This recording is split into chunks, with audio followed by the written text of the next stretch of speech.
Dieu! Pour Dieu! Pour le clan! Pour le clan! Un homme noir au sein du Ku Klux Klan, l'une des sectes les plus racistes au monde. Cela paraît impossible, et pourtant, lui l'a fait. Voici l'histoire absolument incroyable de Daryl Davis. Salut les amis, c'est Benji, je suis trop content de vous retrouver parce qu'aujourd'hui, on va parler d'une histoire complètement dingue. Celle de Daryl Davis, le tout premier homme noir à être entré visage découvert au sein du Ku Klux Klan, l'une des sectes les plus dangereuses et racistes au monde. Juste avant de commencer la vidéo, je compte sur vous, lâchez votre plus gros pouce bleu et abonnez-vous. Vraiment, ça soutient de fou. Tout le monde est prêt ? C'est parti, laissez-moi vous raconter l'incroyable histoire de Daryl Davis. En 1958, dans la ville de Chicago, Howard et Beatrice Davis, un couple afro-américain, donnent naissance à deux jumeaux, Dwayne et Daryl, à gauche.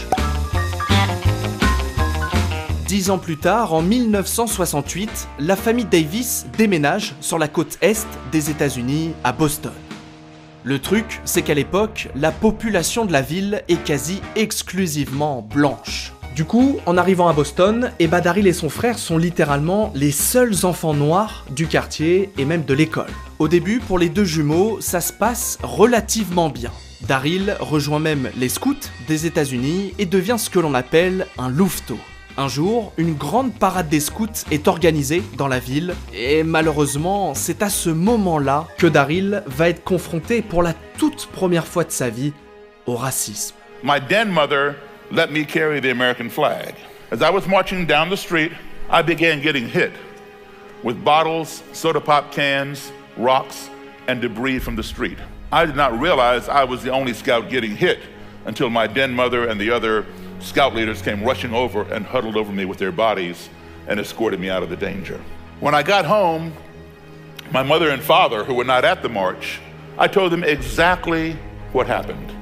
For the first time in my life, my parents sat me down at the age of 10 and explained racism to me. Quand Daryl a 10 ans, en 1968, le racisme est encore très ancré aux États-Unis. Seulement 4 ans plus tôt, une loi était encore en vigueur dans une grande partie des USA, la ségrégation raciale. La ségrégation, c'est tout simplement la séparation des races. Pour faire simple, les blancs avec les blancs, les noirs avec les noirs. À cette époque, les personnes de couleur, les colored en anglais, étaient tout simplement interdits de se mélanger avec les blancs. Ils avaient leur propre billard, leur propre file d'attente, leur propre bus, pire encore, ils devaient même boire à part. Dites-vous que la ségrégation était tout simplement une loi. Une loi dans la plupart des États du Sud. Normal. Et ça a duré de 1877 à 1964. C'est terrifiant. Du coup, en 1968, le racisme est encore très imprégné dans la culture américaine et même jusque dans le nord, à Boston, là où habite Daryl. Does he have a right to live here? No. Why not? Because he's black. It was inconceivable to me that someone who had never laid eyes on me, never spoken to me, knew absolutely nothing about me, would want to inflict pain upon me for no other reason than this, the color of my skin. But more and more incidents began happening. And I realized my parents had told me the truth. So at the age of 10, I formed a question in my mind. That question was, how can you hate me when you don't even know me? Cette phrase, elle ne va plus jamais quitter Daryl. C'est presque devenu le combat de sa vie. Il veut absolument comprendre comment on peut basculer dans le racisme. Il veut tout savoir à propos de cette idéologie. Du coup, il commence à se renseigner. Tous les jours, il va à la bibliothèque. Il feuillete beaucoup de livres, et notamment ceux à propos des sectes les plus radicales des États-Unis. Et presque à chaque fois, il y a un nom qui ressort, le Ku Klux Klan. Pour Dieu! Pour Dieu! Pour le pays! Pour le pays! Pour le clan! Pour le clan! Le Ku Klux Klan. Vous avez forcément déjà entendu ce nom. C'est l'une des sectes terroristes les plus extrêmes des États-Unis. Ici, pas de noirs, pas de juifs, pas d'homosexuels. Tous les membres sont des suprémacistes blancs. En clair, pour eux, il n'existe qu'une seule race, la race blanche. Et ça va très très loin. Par exemple, ils veulent imposer le retour à l'esclavage pour les personnes noires. Pire encore, tous ceux qui sont contre leur idéologie sont agressés et même tués. Depuis sa création, la secte aurait causé la mort de plus de 4 millions de personnes. Ah, on n'est pas sur des mecs très fun là, hein. Dans les années 60, aux États-Unis, on estime le nombre de membres du Ku Klux Klan à plus de 3 millions de personnes. 3 millions. Est-ce que c'est bon pour vous? Du coup, quand il voit ça, Daryl, il se dit bingo, pour avoir mes réponses, qui de mieux qu'un membre du Ku Klux Klan? Mais lui, il veut pas le petit nouveau qui vient d'arriver dans la bande. Daryl, il veut s'attaquer au gros poisson. So I had my secretary, I said, listen, I want you to get a hold of this guy. His name is Roger Kelly. I acquired Mr. Kelly's phone number. Mr. Kelly is what's known as the Imperial Wizard, is a national leader in the Ku Klux Klan. I was told, do not fool with Mr. Kelly, Daryl. He will kill you. Peu importe le risque, Daryl veut absolument des réponses à sa question. Résultat, il réussit à convaincre sa secrétaire d'appeler ce fameux Mr. Kelly, le sorcier impérial. On parle de l'un des plus hauts responsables du Ku Klux Klan. En clair, un homme extrêmement dangereux. La secrétaire appelle Mr. Kelly. Il décroche. Très vite, elle lui propose de réaliser une interview avec un journaliste pour parler du Ku Klux Klan. Évidemment, elle ne lui dit pas que le journaliste en question, c'est Daryl, et qu'il est noir. Mr. Kelly hésite, mais finit par accepter. L'heure et la date du rendez-vous sont fixées. Ça y est, Daryl va se confronter face à face à l'un des hommes les plus dangereux des États-Unis. Le grand jour est arrivé. Le long d'une route, il y a un petit motel. Daryl et Mary, sa secrétaire, ont réservé une chambre. Tout est prêt pour l'interview. Dans le couloir, des bruits de pas s'approchent lentement de la porte de la chambre. Et tout à coup, Right on time, to the minute, there was a knock on the door. Mary hops up and runs around the corner, opens the door. In walks Mr. Kelly and his bodyguard. The bodyguard was armed with a sidearm right here on his hip. When they saw me, they just kind of like froze, because they were expecting a white guy. And I stood up and went like this to show I had nothing in my hands, and I approached. I said, "Hi, Mr. Kelly, I'm Daryl Davis." He shook my hand. The bodyguard shook my hand. I said, come on in, have a seat, have a seat. Imaginez la tension qu'il y avait dans la pièce. Mr. Kelly s'assoit, derrière, son garde du corps est prêt, un seul geste de Daryl, et il le tuera. Bref, tout peut basculer en une seconde. Les deux hommes commencent à discuter, les minutes passent, quand tout à coup... A little over an hour into this interview, there's kind of a strange noise in the room, kind of a... And we all jumped. And I was ready to come across that table and take down Mr. Kelly and the bodyguard. Because I knew that Mr. Kelly had made that noise. And I kept hearing the voice, do not fool with Roger Kelly, he will kill you. I did not want to die that day. And when I came up out of my seat, I was looking right into Mr. Kelly's eyes. I didn't say a word, but my eyes were speaking loud and clear. My eyes were saying to him, what did you just do? Well, Mr. Kelly's eyes had fixated upon mine, and his eyes were silently asking me the same question. Les deux hommes se regardent, figés. Plus aucun bruit dans la pièce. Le garde du corps s'apprête à sortir son arme, et là, Mary crie « Attendez, attendez !» La secrétaire réalise in extremis ce qui vient de se passer, et c'est improbable. Avant l'arrivée de Mr. Kelly, elle avait rempli un seau à glace et avait mis dedans quelques canettes de soda pour les refroidir. Elle voulait simplement être accueillante et offrir une boisson fraîche à Mr. Kelly lorsqu'il arriverait. Problème, entre-temps, la glace avait fondu, résultat, l'eau est remontée et les canettes sont tombées par terre. And then it made that same noise. And we all began laughing at how ignorant Pour les deux hommes, ça a été un moment d'enseignement.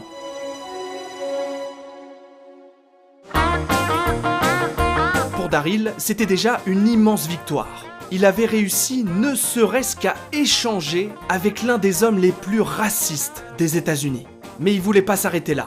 Alors après cette interview, Daryl a fait en sorte de garder contact avec Mr. Kelly. Au début dans des lettres, puis par téléphone, et quelques mois plus tard, il tente le tout pour le tout. Daryl décide d'inviter Mr. Kelly chez lui. Et devinez quoi? Il accepte. I would invite Mr. Kelly to my home. He would come to my home. He'd bring his bodyguard. This went on for a couple years. He did not invite me to his home, but he would have dinner or lunch at my table with me, this inferior person that he deemed not his equal.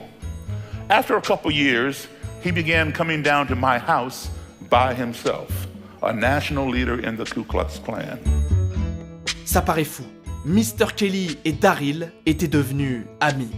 Alors pour immortaliser le moment, les deux hommes décident de prendre une photo.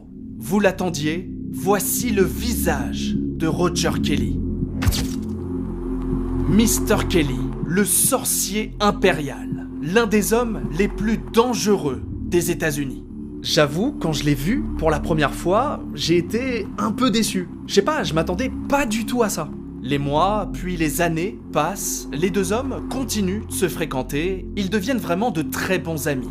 À tel point qu'un jour, Mr. Kelly fait une proposition, mais absolument impensable, à Daryl. And then he began inviting me to his house. I would see his Klan den. Then he began inviting me to Klan rallies. Les images sont absolument surréalistes. Un homme noir, visage découvert, présent à un rassemblement du Ku Klux Klan. Ça n'était tout simplement jamais arrivé. Some of their beliefs, black people, are born with smaller brains. We are inherently prone to crime, raping people, especially white women. Sur place, Daryl était protégé par son ami Mr. Kelly. Résultat, il a pu assister aux cérémonies du clan. I'd go to these Klan rallies. Klansmen and Klanswomen in their robes and hoods and torches would parade around in a circle around the cross. Imperial Wizard would say, "Klansmen, halt!" And they'd all stop. Then he'd say, "For God," and they'd say, "For God." "For race, for race. For country, for country." Klansmen approach the cross, and they'd all close in to the base of the cross. Klansmen light the cross, and they throw their torch down at the foot and whoosh! Daryl Davis, le tout premier homme noir du Ku Klux Klan. C'est juste incroyable.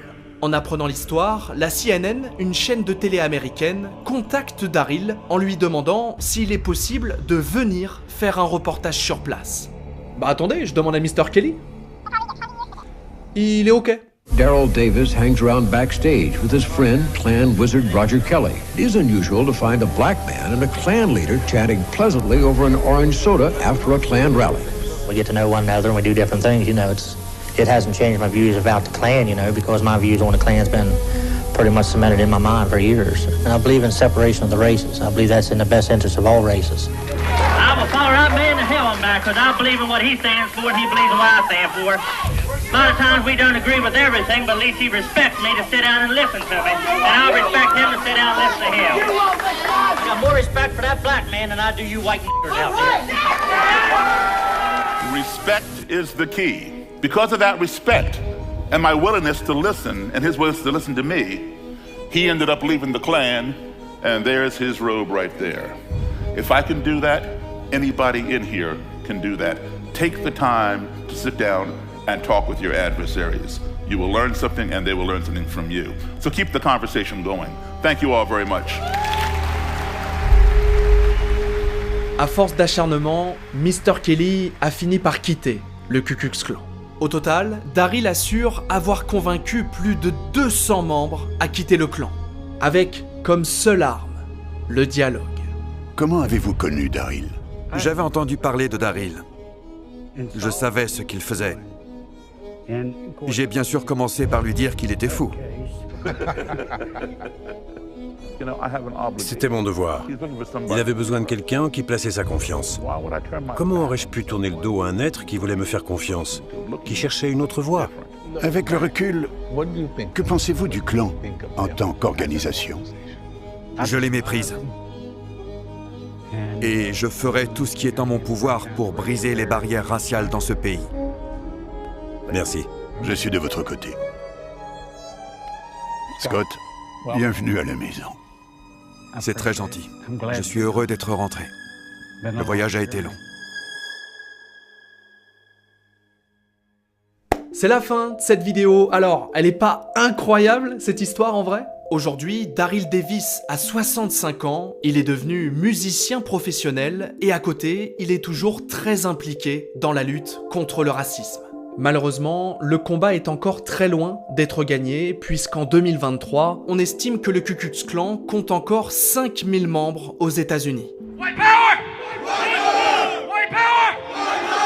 Malheureusement, impossible de les dissoudre. Malgré leur discours raciste, leur liberté d'expression est protégée par le premier amendement de la Constitution américaine.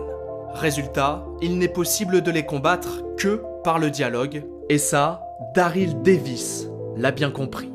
Merci à tous d'avoir suivi cette vidéo. Et bah tiens, si vous êtes arrivé jusqu'au bout, mettez en commentaire Daryl le GOAT. Comme ça, je verrai vraiment qui est resté jusqu'au bout. Et puis, si la vidéo vous a plu, c'est super important. Pouce bleu, abonnez-vous et activez la cloche. Moi, je vous dis à très vite pour d'autres vidéos. Ciao les amis.